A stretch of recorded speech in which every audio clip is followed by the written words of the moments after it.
Mais on est garé, je sais pas loin, mais les vacances.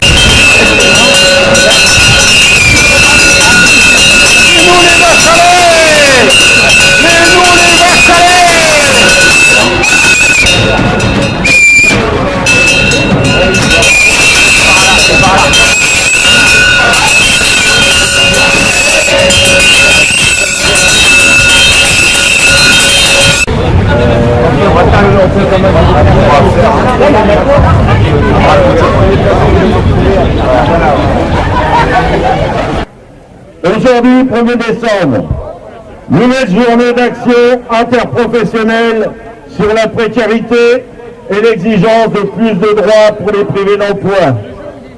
C'est la 16e année que la CGT se mobilise contre la précarité et les privés d'emploi. Les revendications des salariés privés d'emploi sont celles de tous les travailleurs. 6 millions de privés d'emploi et plus de 11 millions de travailleurs sont maintenus dans la précarité. Ces chiffres augmentent chaque jour. Les attaques contre le monde du travail font rage. Casse du code du travail, licenciements et plans massifs, casse de nos industries et de nos services publics. Il y a urgence à se mobiliser, à faire entendre nos revendications qui garantissent les mêmes droits pour tous et un revenu de remplacement pour tous les travailleurs privés d'emploi. Au moment où le gouvernement, Macron, Philippe et le MEDEF s'attaquent à la remise en cause de l'assurance chômage. Pour détruire le chômage et la précarité, vivre et travailler dignement, nous devons réagir tous ensemble. Cet appel s'inscrit pleinement dans le mouvement de colère déclenché depuis le 17 novembre par le mouvement des Gilets jaunes. Une colère immense et légitime des salariés, actifs et retraités, des citoyens, des jeunes qui expriment par leur mouvement d'avoir les moyens pour vivre dignement, pour plus de justice sociale. Cette colère, la CGT la comprend et la porte au quotidien depuis plusieurs mois, au travers notamment de nombreuses journées d'action et de grève. Alors que la France est en 2017 le 5e pays producteur de richesses et précaires, s'accroissent et plonge dans le désarroi de plus en plus de familles. La population a du mal à boucler ses fins de mois. Ça ne peut plus durer.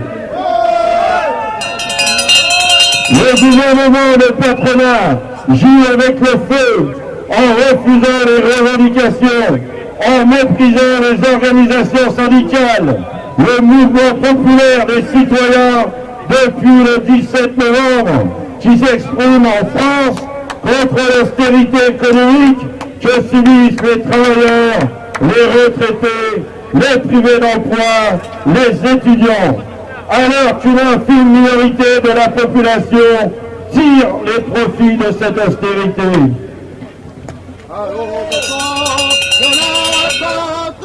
Dans leur immense majorité, les gilets jaunes sont les travailleurs, les retraités, les jeunes, les femmes, pressurés entre la faiblesse de leurs revenus et le niveau des dépenses, pour l'essentiel incompressible.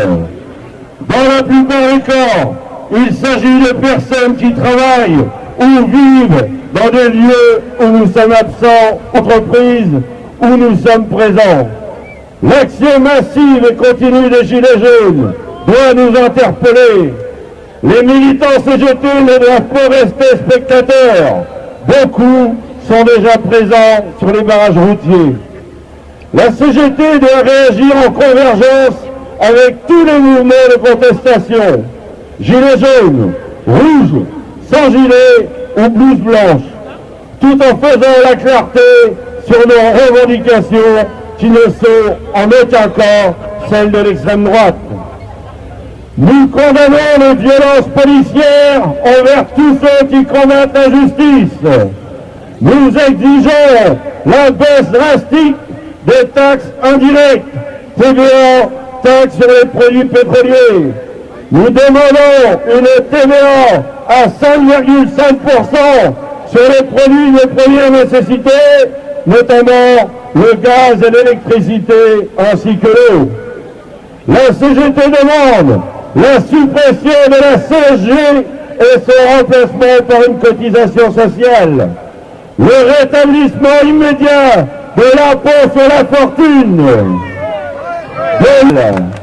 Une augmentation générale des salaires, des pensions et du SMIC à 1 800 € brut avec une répercussion sur l'ensemble des grilles salariales. Les 32 heures maintenant avec embauche de CDI correspondantes. L'abrogation des lois de travail et des lois de destruction sociale. L'égalité salariale entre les femmes et les hommes. La prise en charge de l'employeur des frais de trajet domicile-travail. La défense des services publics, la SNCF, la santé, l'éducation, taxer les compagnies pétrolières et les sociétés, excusez-moi, et les sociétés qui font des bénéfices à longueur de journée. Toutes ces revendications portées par la CGT convergent avec ce mouvement populaire engagé depuis le 17 novembre. Nous devons lutter tous ensemble pour faire reculer gouvernement et patronat, ne répondant qu'aux exigences dictées par les politiques européennes et le capital. C'est tous ensemble, construisons-le avec les salariés, dans les jours qui viennent, dans les entreprises, en bloquant l'économie par la grève. Nous devons nous mobiliser rapidement, tous ensemble, faisons converger nos revendications pour faire rendre gorge à ceux qui, dans les entreprises, comme au gouvernement, nous piétinent depuis trop longtemps. Je vous remercie les camarades, nous allons partir en manifestation.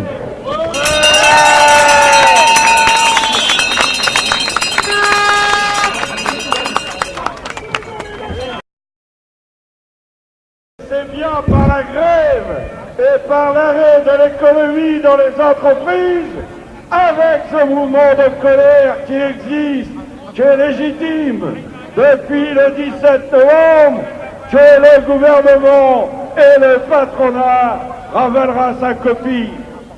Aujourd'hui, on souffre tous et toutes de manque de pouvoir d'achat.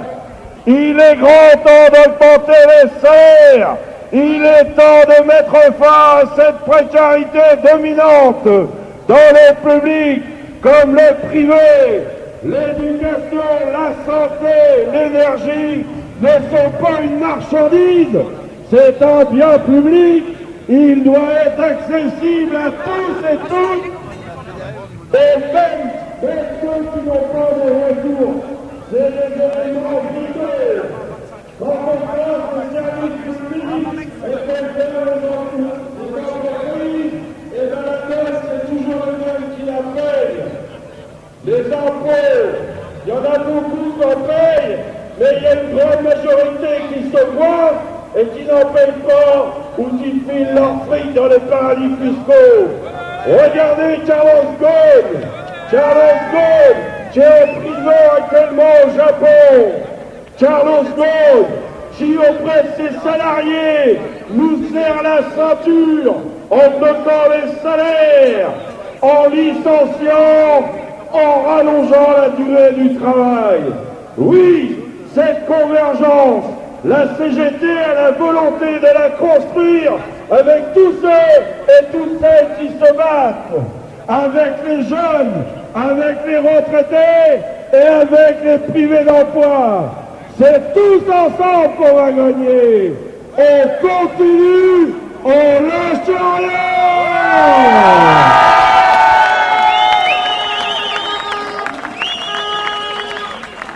Pour Solidaire, ce mouvement, c'est dans la continuité en fait de tout ce qu'on a déjà fait depuis 2 ans et demi. Comme vient de le rappeler Pascal, on a entamé un cycle de lutte depuis la loi travail, la loi travail 1, les lois Macron, toute la politique d'austérité du gouvernement actuel, mais en fait celle qui était déjà celle du gouvernement précédent. On est en lutte permanente en réalité dans le monde du travail depuis des années. Nos luttes, elles sont nombreuses. Le problème, souvent, c'est qu'elles sont dispersées et qu'elles s'étalent dans le temps. Et tous les ans, à chaque fois, on se dit quand même, il y a des occasions pour les faire converger, ces luttes. Peut-être qu'avec le mouvement des Gilets jaunes, c'est une petite piqûre de rappel bien nécessaire à nous tous et à nous toutes qui nous dit qu'il va falloir qu'on converge vraiment. L'ensemble du monde du travail, la jeunesse, les retraités, les privés d'emploi, tous ceux qui galèrent dans cette société, sans aucune concession, avec aucune des forces qui aujourd'hui tentent de récupérer ce mouvement. Nous, on est internationalistes, on est antiracistes, on est anti-homophobes. Et ce qu'on veut, c'est qu'on veut une autre société. On veut se battre contre le capital, contre le capitalisme. Macron, c'est une marionnette des patrons et des bourgeois. Donc si on veut le dégager, très bien. Il va falloir aussi qu'on s'attaque à ce système. Et pour ça, ça veut dire qu'il faut qu'on prépare maintenant quoi? Eh bien la grève, celle qui va réellement bloquer l'économie. Il y a des blocages de ronds-points, il y a des blocages de routes. Ça c'est très bien. Il y a des blocages de grandes surfaces. Mais en réalité, ce qu'il faut, c'est qu'on bloque partout où on travaille. Dans la fonction publique, dans les entreprises du privé. Les camarades de Renault Cléon, ils ont démarré vendredi. Et ben je me dis ça, c'est quelque chose qu'il faut qu'on fasse partout, dès lundi, sur nos lieux de travail, des assemblées générales. Oui, la grève générale, elle est à l'ordre du jour.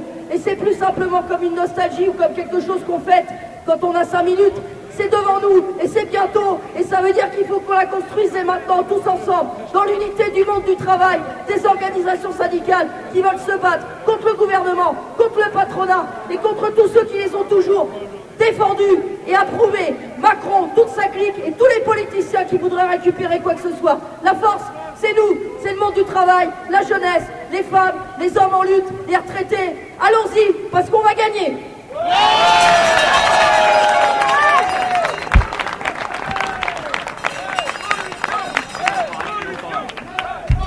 Mesdames, Messieurs, je crois qu'il ne faut pas négliger le moment qui est en train de se jouer aujourd'hui.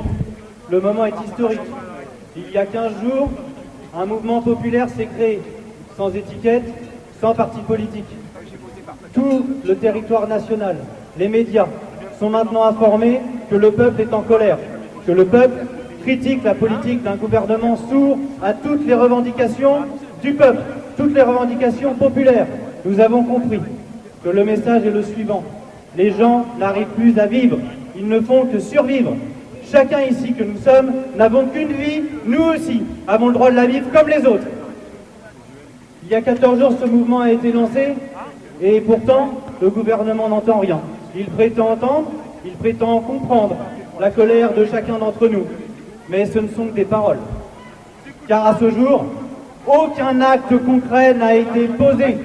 Nous, Gilets jaunes, appelons à minima le gouvernement, à titre symbolique au moins, pour simplement démontrer sa bonne foi dans l'ouverture d'un dialogue qu'il prétend effectivement diriger avec le mouvement des Gilets jaunes.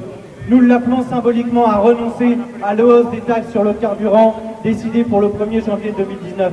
Mais ce n'est qu'un début, car nos revendications, celles du mouvement des Gilets jaunes et des syndicats qui sont avec nous aujourd'hui, sont les mêmes.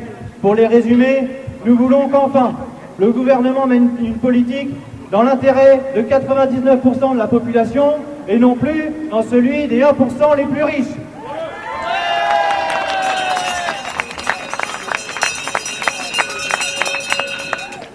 Je voudrais ici souligner la difficulté depuis 14 jours et le courage de tous les Gilets jaunes qui se sont mobilisés, qui ont décidé de rester 2 jours comme de nuit, dans le froid et sous la pluie, à se battre dans la rue.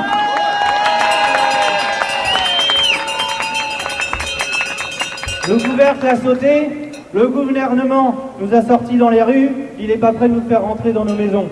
Ça, c'est une certitude. Je voudrais également souligner l'hypocrisie d'un gouvernement qui prétend encore une fois dialoguer, mais qui en arrière et en sous-main ne cesse de donner des ordres à ses préfets pour venir tous les 2 jours déloger chaque point de blocage des Gilets jaunes. Rien ne nous atteindra, ils auront beau nous casser, ils auront beau nous déloger, Chaque jour, nous revenons, et je peux vous annoncer que d'ores et déjà, nous avons repris le rond-point de la Motte, le rond-point du Zénith, le rond-point des Vaches. Ce territoire est à nous, nous ne le céderons pas. On ne lâche rien. C'est pourquoi désormais, après 14 jours de lutte, encore une fois où le gouvernement est sourd, je voudrais dire qu'il est temps de passer à une étape supplémentaire. Cette étape, parce que nous avons un objectif commun, nous voulons désormais, dans le cadre du rapport de force que le gouvernement a instauré, bloquer l'économie du pays. Nous savons que c'est seulement par là que nous obtiendrons satisfaction, que le gouvernement enfin capitulera. C'est pourquoi nous avons appelé les syndicats, notamment la CGT, à appuyer notre mouvement, parce que nous savons que le blocage de la consommation, tel que nous l'avons pratiqué depuis 14 jours, en bloquant les zones commerciales, les raffineries, le port, toutes ces zones stratégiques, sont pour l'instant des actes qui conduisent à nous faire déloger au bout d'une heure, 2 heures, une demi-journée, une journée. Le seul moyen qui nous reste, à nous le peuple aujourd'hui, le seul moyen légal, c'est de bloquer la production par la grève. C'est pour ça que c'est avec les syndicats, parce que le mouvement des Gilets jaunes est aujourd'hui la pointe avancée de la lutte. Nous avons ouvert une brèche. Elle est géante, cette brèche. Le gouvernement s'inquiète, le gouvernement a peur. Il est temps désormais d'agréger toutes les forces de lutte pour s'engouffrer dans cette brèche et enfin faire plier le gouvernement.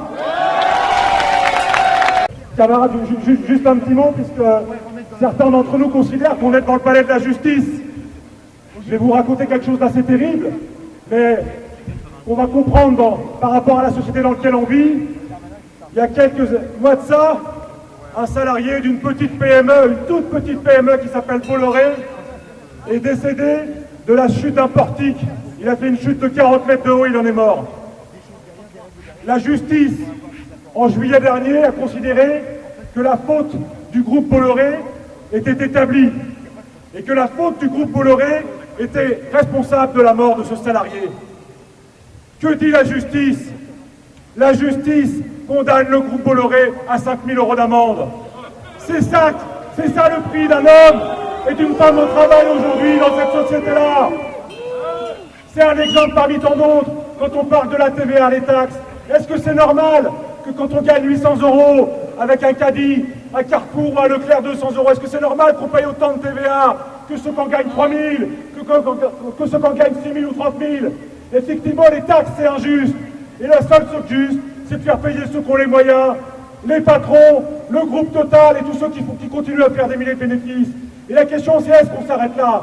Aujourd'hui, il y a plein de choses à dire qui ne vont pas. Et les syndicats aussi, effectivement, ont plein de choses à se dire sur notre incapacité, effectivement, à organiser la colère. La colère, elle est là.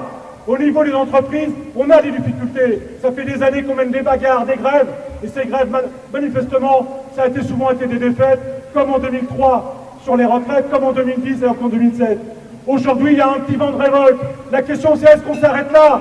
Est-ce qu'on s'arrête là au palais de justice? Est-ce qu'on continue? Est-ce qu'on s'arrête aujourd'hui dans la grève? Est-ce qu'on fait la jonction de tous ceux qui sont en colère? C'est ça qu'il faut dire aujourd'hui.